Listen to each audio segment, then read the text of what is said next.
This is Orson Welles, speaking from London.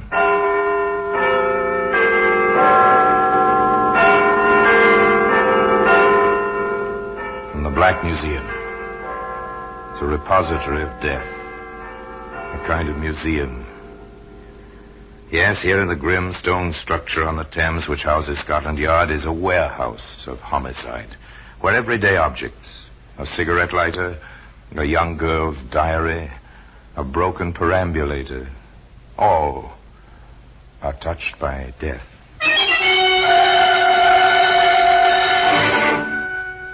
There's a woman's glove.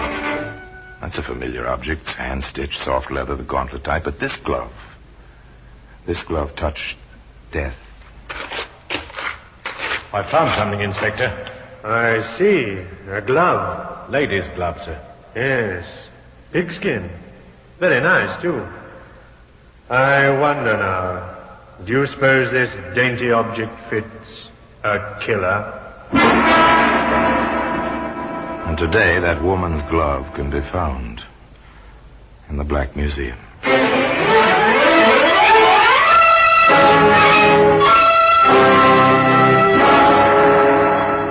From the annals of the Criminal Investigation Department of the London Police, we bring you the dramatic stories of the crimes recorded by the objects in Scotland Yard's Gallery of Death, the Black Museum.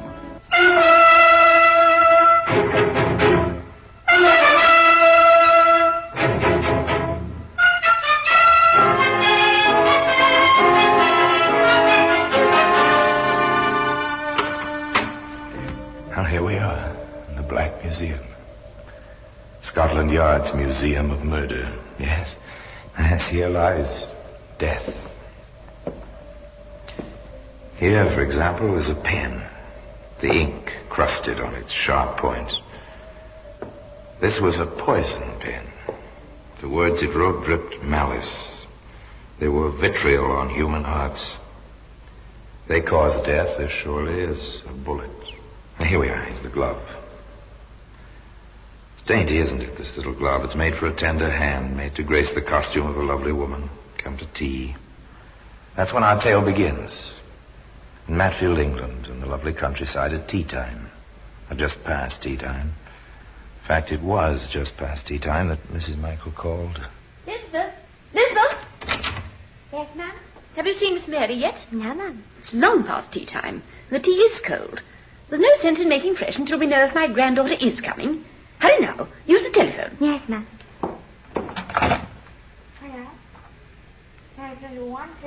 Elizabeth was a good girl. Bit of the slavey type, perhaps, but a good girl. Obediently, she asked the operator for the number of the cottage where Miss Mary lived with her mother, Dorothy Fredericks, who was Mrs. Michael's daughter, and their housekeeper, Martha Patch.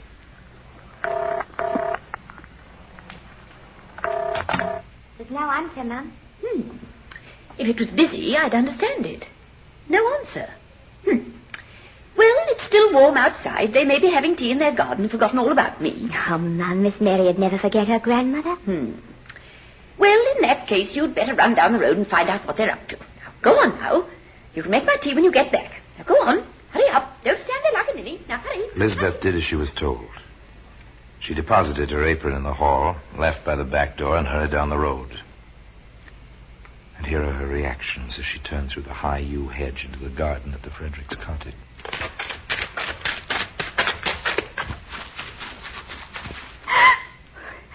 Oh, Miss Mary.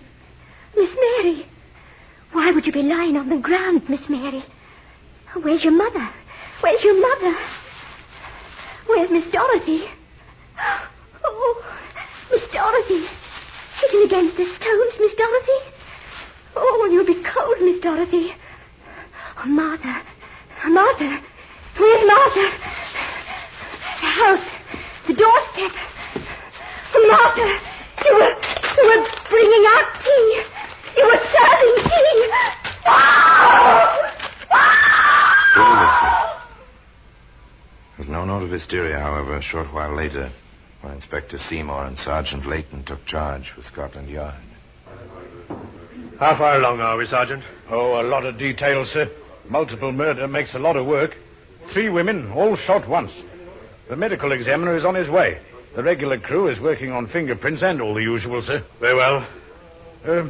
Which one do you suppose went first, Inspector? I've been thinking about that.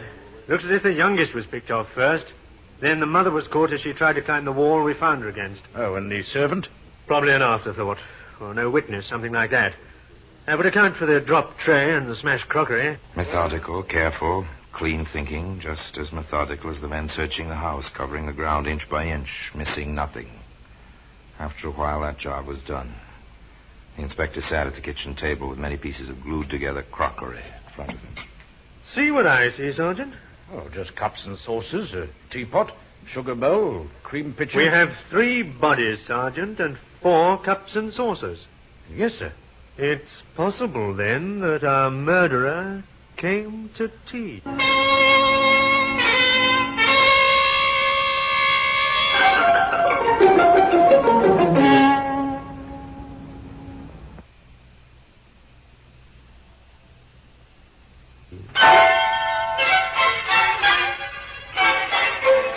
Any sign of the weapon, Sergeant? Oh, not a thing, sir. Not even a spent cartridge. Ah, probably a revolver, then. Well, we'll hear about that after the medical men get through. Anything else? Yes, sir. I found something, Inspector. I see.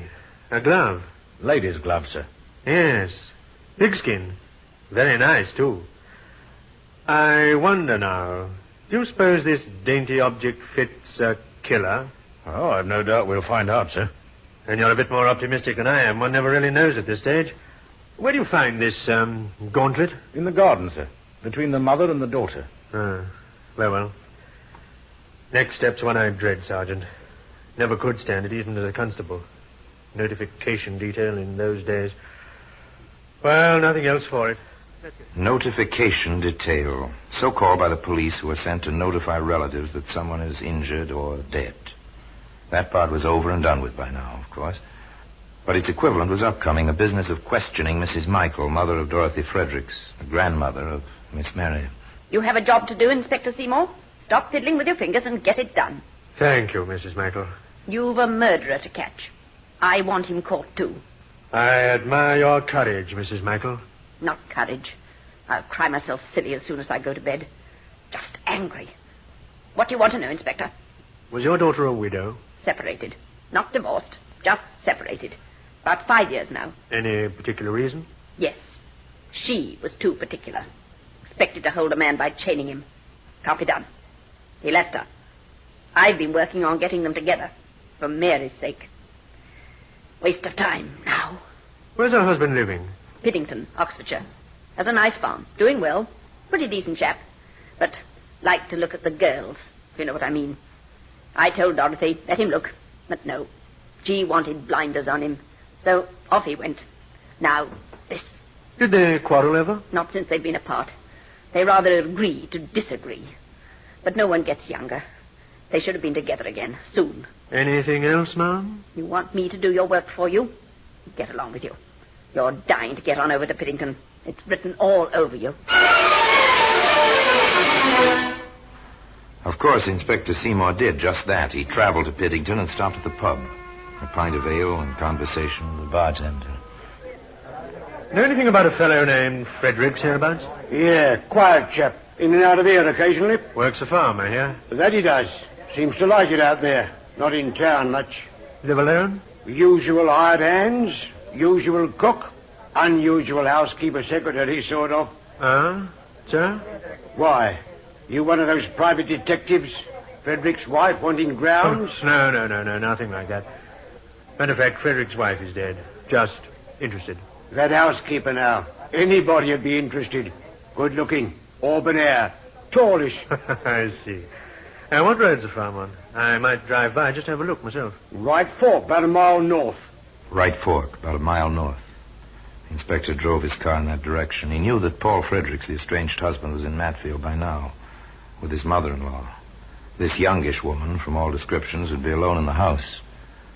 She was, except for the elderly, waspish cook who admitted the inspector. Miss Jean's laid up. Fell yesterday and bruised herself. Mr. Frederick's gone to Matsfield. What do you want? My credentials. I'd like to speak to Miss Jean, if you don't mind. Come in, if you have to. Inspector Seymour was asked to wait in the front room, and he was permitted upstairs to interview an extremely attractive woman. I won't stay long, Miss... Moore, Jean Moore. This is such a nuisance, Inspector. I'm a big girl now. Imagining tripping over my own feet and bruising myself so badly I have to stay in bed. I'm sorry to hear that. This, of course, is merely a routine. My visit, that is. I understand. How can I help you? Did you know Mrs. Fredericks? Of course, and quite well. Her daughter Mary, too. I've often thought Mr. Fredericks a fool to stay away from them. Did you see them recently? No, I'm sorry to say that I haven't. I understand there was a market in town day before yesterday, and Mr. Fredericks spent the whole day there. Is that correct? Why, yes, that's correct. And your day before yesterday, Miss Moore? I was here all day. Cook will tell you. Surely you don't think I had... Why, it was that evening I fell. I remember it distinctly because Mr. Fredericks was so upset about it when he came home from the market. Thank you, Miss Moore. You'll forgive me if I check up with the cook, won't you? Purely routine, but we find it.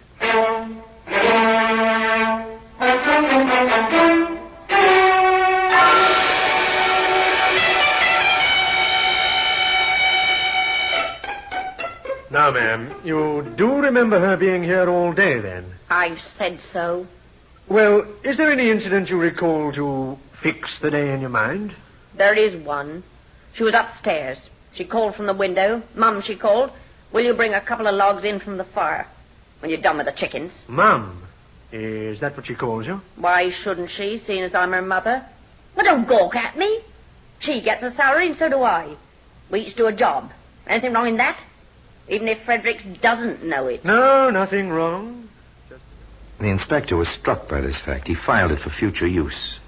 Then, almost as an afterthought, he went back upstairs to the bruised woman's room. Sorry to bother you again, Miss Moore, but, would you mind trying on this glove, just for size? The glove? Oh, yes, of course. Nice bit of pigskin.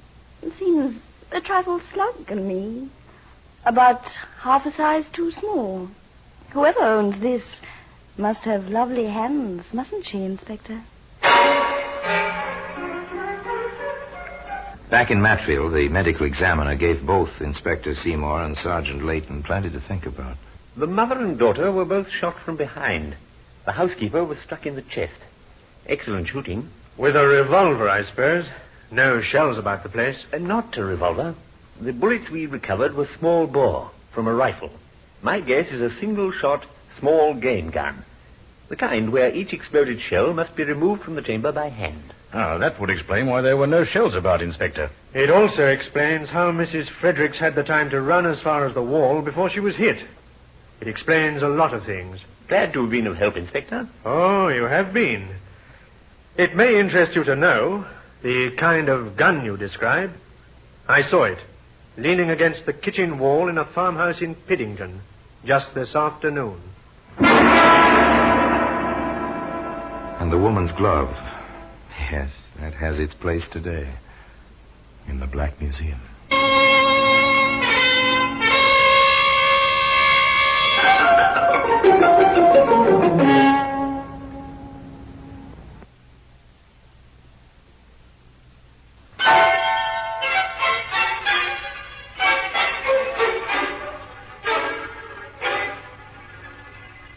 The theories began to take flesh on their bones, but they were still theories. True, it seemed peculiar that a young woman would bring her mother into a house as cook and not tell the fact to the owner. True, a glove which seemed a perfect fit, well, it might be half a size too small. True, a woman in bed with bruises might have tripped and fallen in the house where she lived. And many thousands of people own single-shot, non-ejector rabbit guns. Together, these items might make a confounding composite, but a good defending counsel could still make mincemeat of them. These were some of Inspector Seymour's thoughts on the subject of his obvious and prime suspect. Then another fact was added, a fact with several possible meanings. They found a bicycle, Inspector, about a half a mile down the road toward the railway station from the Fredericks cottage. Whose is it? It was Mrs. Fredericks' bike, sir. Any fingerprints? Only Mrs. Fredericks. Of course. Well, there's nothing for it, Sergeant. We'll have to canvass the area. Might as well get started. First stop, the railway station at Matfield. The ticket agent was a blank. The washroom attendant was a blank. The porter was, however, somewhat helpful. Repeat that for me, will you, please? I remember her because the parcel she was carrying seemed kind of peculiar for a woman. Long and wrapped in brown paper. She got off the 12-8. Real sporty looking she was, with kind of reddish hair and wearing trousers. Thank you. Thank you very much. Then there was the newsboy. You're not making this up, are you, son? So help me, sir, I'm not. Like I said, I was delivering the afternoon paper. I saw this party watching through the edge of the Fredericks place. I kind of thought it was a man on account of the long pants. And then she stood up straight and I saw it was a woman. She had a kind of long package with her. It wasn't none of my business. I stayed on my own side of the road. And the obliging truck driver. I heard about this from the porter down at the station, Inspector, so I figured to come in and tell you. Go ahead. I picked her up round 4:15. She stood in the road and waved. I pulled up for her. She asked would I take her into town, seeing as she had to catch a train. I gave her the lift. Did she have a parcel of any kind? Yes, sir. Sort of long and wrapped in brown paper.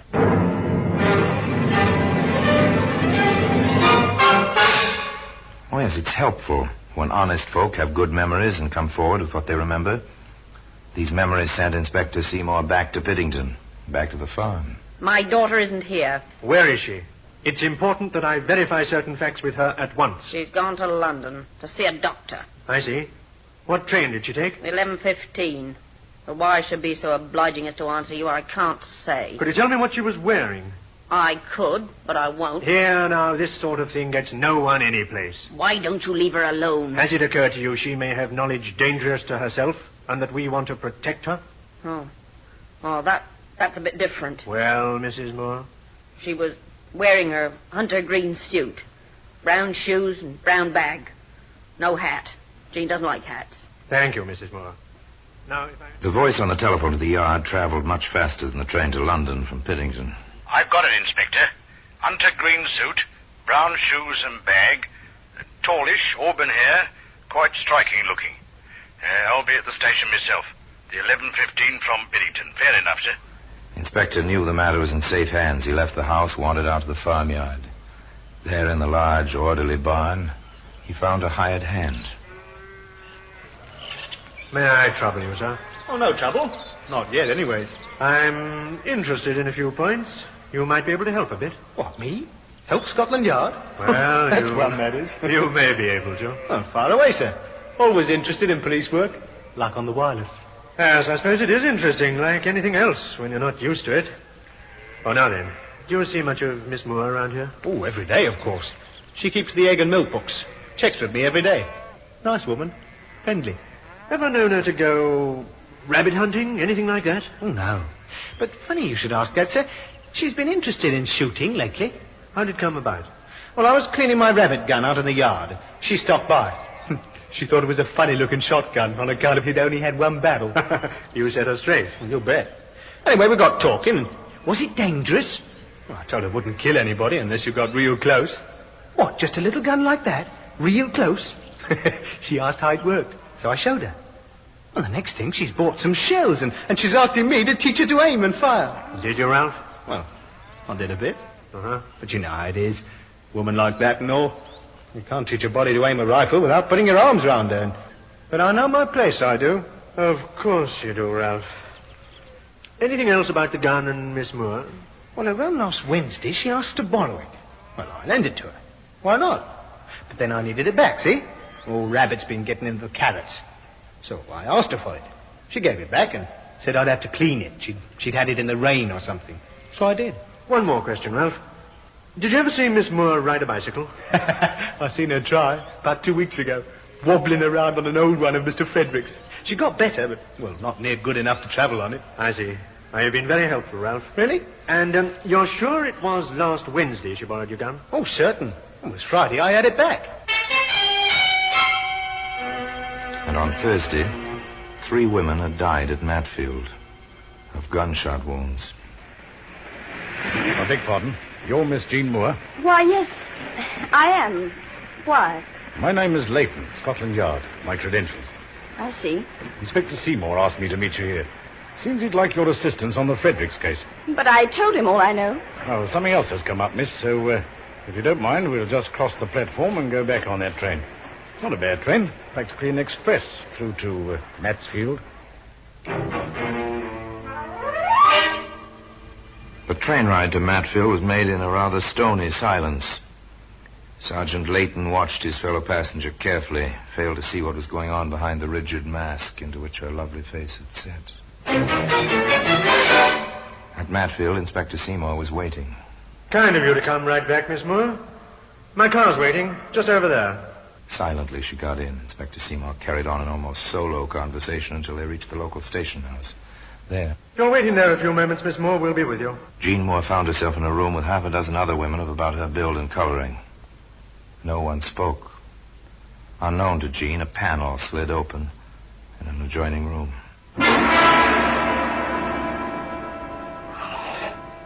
All right, Porter. You recognize any of these women? Yes, sir, I do. Which one? Second from the left, sir. She's the woman got off the train with that brown parcel, like I told you the other day, sir. Well, young fella. I know that one. She just got up and moved over there. That's the lady who was looking through the hedge the other day. Sure, Inspector? Sure, I'm sure. That's the dame. I'd know her in a million. Perhaps if she'd been less striking in appearance. Perhaps if she'd used a pistol instead of a long rabbit gun. Perhaps... The inspector and the sergeant faced Jean Moore alone. I must make some inquiries of you, Miss Moore. And I must warn you, anything you say may be taken down in writing and given in evidence. Oh, did you hear me, Miss Moore? This is no laughing matter. I won't hang you, no. I'm not right. Never have been. My mother was away for years. Paul was sweet. Not much of a man. Not as much as he thought he was. But sweet. And he had some money. Then they wanted him back. Why should I give him up? For a prissy wife and a stupid kid and a harridan of a mother-in-law. It was a nice gun. A nice gun. But I couldn't get the shell out with my gloves on. Oh, you were smart. You found me. You found me. So I lost him. But she didn't get him back, did she? All she got was a bullet in her back. Like a rabbit. She ran like a rabbit. Tried to jump the wall. She fell back. I'm getting out of here. Get away from me. I'm getting out of here. Order, Sergeant. I'll call the matron. And today, the woman's glove still offers its silent testimony in the Black Museum.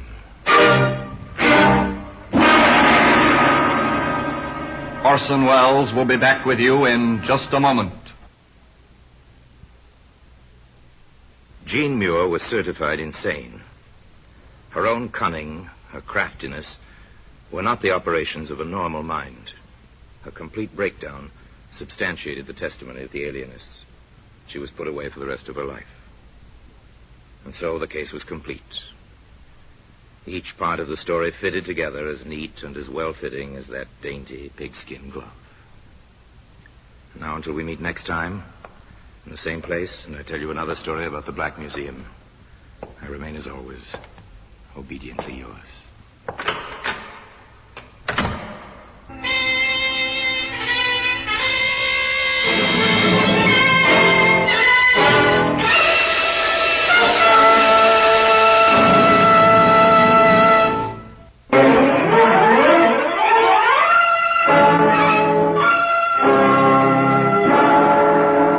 The Black Museum, starring Orson Welles, is presented by arrangement with Metro-Goldwyn-Mayer Radio Attractions.